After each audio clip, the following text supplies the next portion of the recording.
without a shadow of a doubt that Iran will take a nuclear weapon. They will use it to wipe our ally Israel off the face of the map, and they've stated they will use it against the United States of America. Look no further than the Iranian Constitution, which states unequivocally that their mission is to extend jihad across the world and eventually to set up a worldwide caliphate. We would be fools and knaves to ignore their purpose and their plan. Congressman Paul.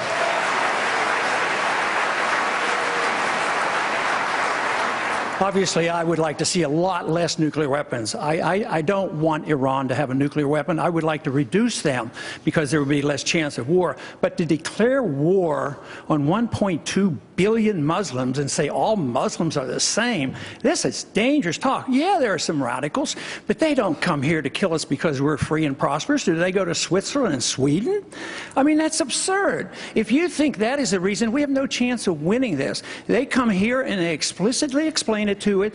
The CIA has explained it to us. It said they come here and they want to do us harm because we're bombing them. What is the whole world about the drone being in Iran? And we're begging and pleading, and how are we going to start a war to get this drone back? Why were we flying a drone over Iran? Why do we have to bomb so many countries? Why are we have 900 bases, 130 countries, and we're totally bankrupt? How are you going to rebuild the military when we have no money? How are we going to take care of the people? So I think this wild goal to have another war in the name of defense is the dangerous thing. The danger is really us overreacting, and we need a strong national defense, and we need to only go to war with a declaration of war and just carelessly flouting it and starting these wars so often. Speaker Gingrich, is Congressman Paul. Would be, can I respond to that? Can I respond?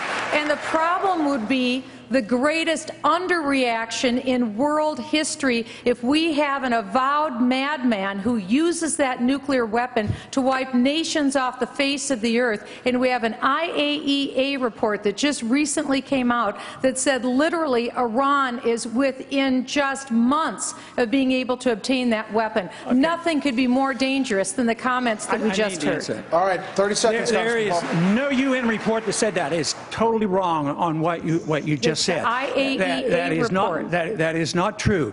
They produced information that led you to believe that, but they have no evidence. There's been no enrichment of these bombs. If we agree with that, the United States people could be at risk of our national security. So I'd like to finish. If she thinks we live in a dangerous world, she ought to think back when I was drafted in 1962 with the nuclear missiles in Cuba. And Kennedy calls Khrushchev and talks to him and talks him out of this, and we don't have a nuclear exchange. And you're trying to dramatize this, that we have to go and treat Iran like we've treated Iraq and kill 1 million Iraqis, and 8,000 some Americans have died since we've gone to war. You cannot solve these problems with war. You can solve the problems if we follow our Constitution, go to war, only when we declare the war, go in and win them and get them over with, instead of this endless fighting and this endless attitude that we have enemy all around the world. But as President, I stand on the side of peace for the American people. We've been pretty liberal with our friendly ding. Mr. Speaker, you have been openly critical of the United Nations. For example, on the topic of Palestinian efforts for statehood at the UN, you said, quote, "We don't need to fund a corrupt